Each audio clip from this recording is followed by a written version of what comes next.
Assalamualaikum semuanya. Channel yang menyajikan berbagai kisah unik dan menarik untuk dibahas. Namun sebelum itu mengklik tombol subscribe terlebih dahulu. Dan marilah kita awali dengan berdoa, agar kesehatan dan rezeki mengalir terus kepada kita semua.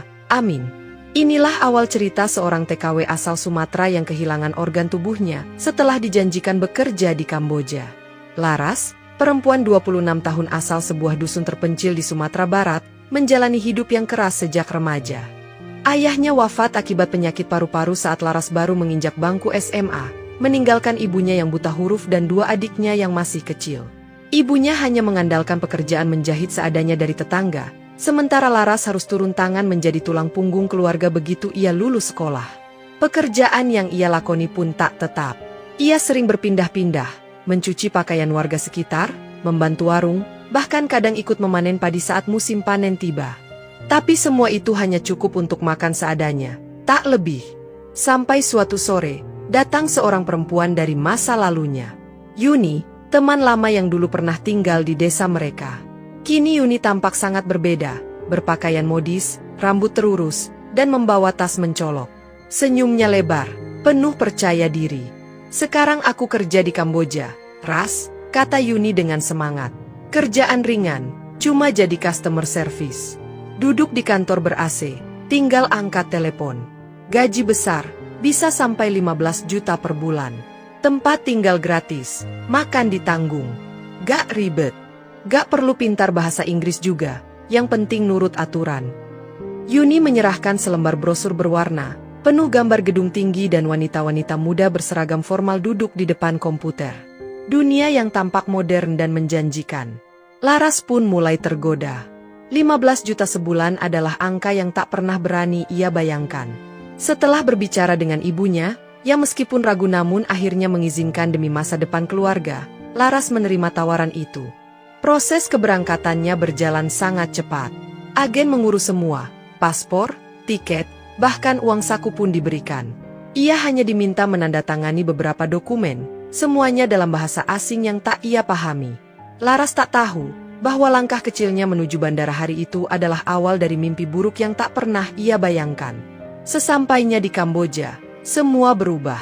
Bandara Phnom Penh menyambutnya dengan udara panas dan asing. Ia dibawa oleh seorang pria lokal ke sebuah gedung tertutup.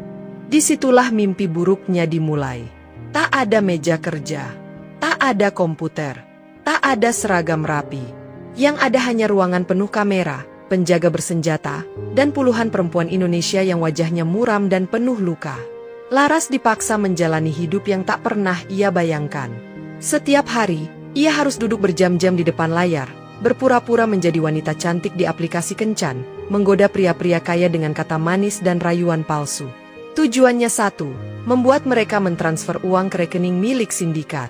Malam harinya, penderitaannya tak berhenti. Jika menolak menuruti perintah, ia diancam, dipukul, bahkan dipaksa melayani pria-pria asing yang datang silih berganti. Tak ada ruang untuk berkata tidak. Tubuh dan identitasnya dirampas, semua atas nama bisnis gelap yang kejam dan tanpa ampun. Dia mencoba melawan, tapi setiap perlawanan dibalas penyiksaan. Beberapa teman satu nasibnya bahkan menghilang entah kemana.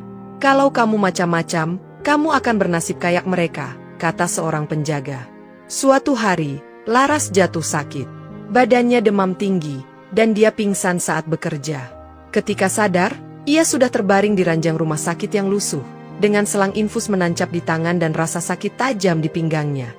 Perawat lokal yang tak bisa bahasa Indonesia hanya menatapnya datar. Di sisi ranjang, ada satu wanita lain dari Indonesia, yang berbisik pelan sambil menangis. "Ginjalmu sudah diambil, Ras." Laras tak percaya. Ia meraba pinggangnya, merasakan bekas jahitan kasar. Dunia seolah runtuh. Ia ingin menjerit, ingin pulang, tapi tak tahu caranya. Paspor ditahan, akses ke dunia luar tertutup, dan tubuhnya kini tak lagi utuh. Hari-hari setelah operasi itu menjadi neraka yang lebih dalam bagi Laras. Tubuhnya lemah, tapi pekerjaan tetap harus jalan.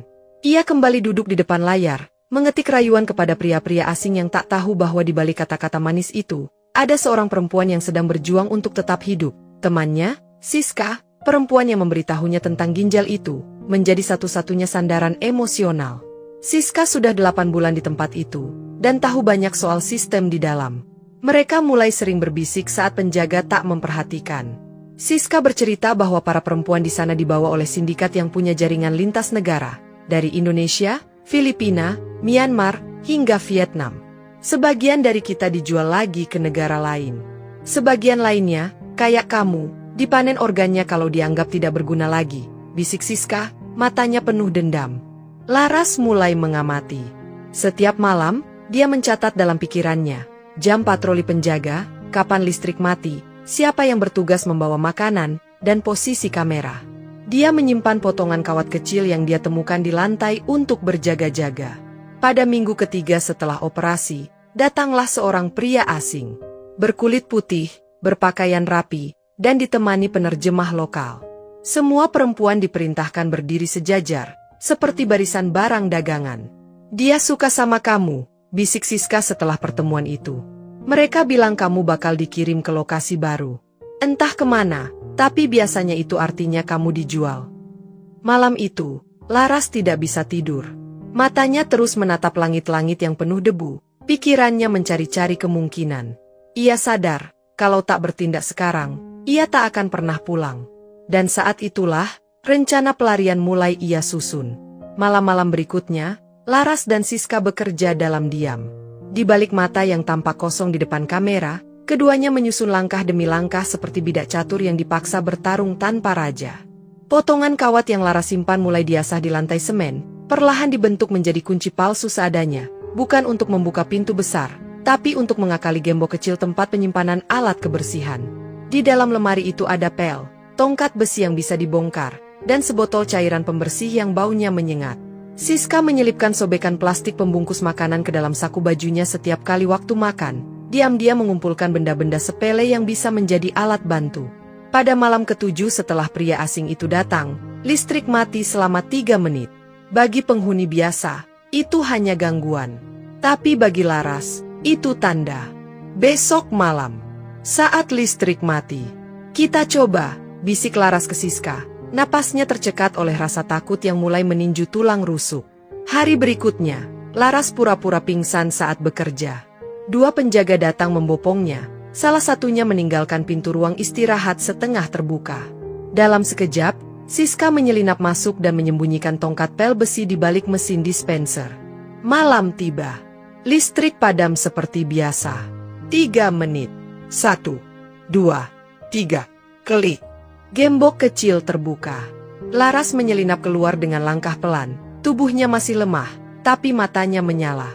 Siska sudah menunggu di lorong, membawa tongkat besi dan selembar plastik yang dibalut sabun cair, siap untuk menutupi kamera. Mereka hanya punya satu kesempatan. Di tikungan pertama, mereka menabrak penjaga. Detik itu juga, tongkat besi di tangan Siska melayang ke kepala pria itu. Suara tubuh jatuh memecah keheningan, tapi mereka tidak berhenti. Siska menarik Laras dengan tangan gemetar. Lorong-lorong sempit, bau keringat dan lembab menyatu. Di depan, pintu belakang tempat pengantar makanan biasa datang. Terkunci. Laras merogoh kawat. Tangannya berdarah, tapi gembok itu, rapuh karena karat, menyerah setelah 3 tarikan kasar. Pintu terbuka. Udara malam menerpa wajah mereka. Namun, saat mereka melangkah keluar, suara langkah kaki dan teriakan terdengar dari belakang. Mereka lari. Tak tahu kemana. Tak tahu apakah selamat. Tapi untuk pertama kalinya dalam waktu yang lama, mereka bebas dari dinding itu. Meski hanya beberapa meter, meski mungkin hanya beberapa menit. Dan kadang, itu cukup untuk mengubah segalanya. Mereka berlari menyusuri ganggang sempit dengan napas tercekat. Kaki nyaris tak menyentuh tanah. Kota itu masih hidup meski malam sudah larut. Lampu neon dari bar dan kasino berpendar di kejauhan. Suara tawa dan musik mengabur di telinga mereka yang dipenuhi deru panik. Laras hampir tumbang di persimpangan ketiga, tapi Siska menariknya lagi. Sedikit lagi, ada rumah sakit di ujung jalan. Aku pernah lihat waktu dibawa ke klinik, katanya setengah berteriak. Saat rumah sakit muncul di pandangan mereka, gedung kecil dengan lampu terang dan tanda salib merah, air mata hampir jatuh di pipi Laras. Mereka masuk dengan tubuh gemetar, wajah kotor, dan darah menetes dari lengan Laras yang terluka. Petugas jaga langsung berdiri. Help us, please, kata Siska dengan suara tercekat. We were kidnapped. Human trafficking. Play AC. Perawat menatap mereka, kemudian buru-buru memanggil seseorang. Tak lama, dua pria berseragam keamanan rumah sakit datang. Tapi mereka tak menahan. Mereka membawa Laras dan Siska ke ruang UGD, memberi mereka air, menenangkan mereka. Beberapa jam kemudian, saat matahari mulai naik, seorang pria dengan jas formal dan lencana KBRI di dadanya datang bersama staf lokal. Laras, Siska, katanya dengan suara lembut. Kami dari Kedutaan Besar Republik Indonesia. Kalian aman sekarang. Laras tak sanggup bicara. Tangisnya pecah. Siska menggenggam tangan sahabatnya erat-erat, seolah menahan diri agar tak ikut runtuh. Semuanya akan kami urus. Kalian akan pulang. Kita akan kejar sindikat ini, tambah staf KBRI. Beberapa hari kemudian, mereka dipindahkan ke shelter milik KBRI. Di sana, mereka akhirnya mendapatkan pemeriksaan medis yang layak. Hasilnya sungguh memilukan. Laras dipastikan telah kehilangan satu ginjalnya. Bekas jahitan di tubuhnya mulai berdarah kembali karena sebelumnya ia dipaksa melarikan diri dalam kondisi luka yang belum sembuh. Dokter terpaksa harus membersihkan luka tersebut dan menjahit ulang bagian yang terbuka. Sementara itu, Siska mengalami luka dalam di perut dan dada, kemungkinan akibat tendangan atau benturan keras. Meski secara fisik tak separah Laras, kondisinya tetap memerlukan perawatan intensif. Namun yang paling sulit disembuhkan adalah luka batin mereka, trauma, ketakutan, dan perasaan hancur yang masih terus menghantui setiap malam. Beberapa bulan kemudian, Jakarta. Laras berdiri di depan podium kecil, di ruang pertemuan Kementerian Luar Negeri. Di hadapannya duduk puluhan orang, jurnalis, aktivis, pejabat, dan sesama penyintas perdagangan manusia.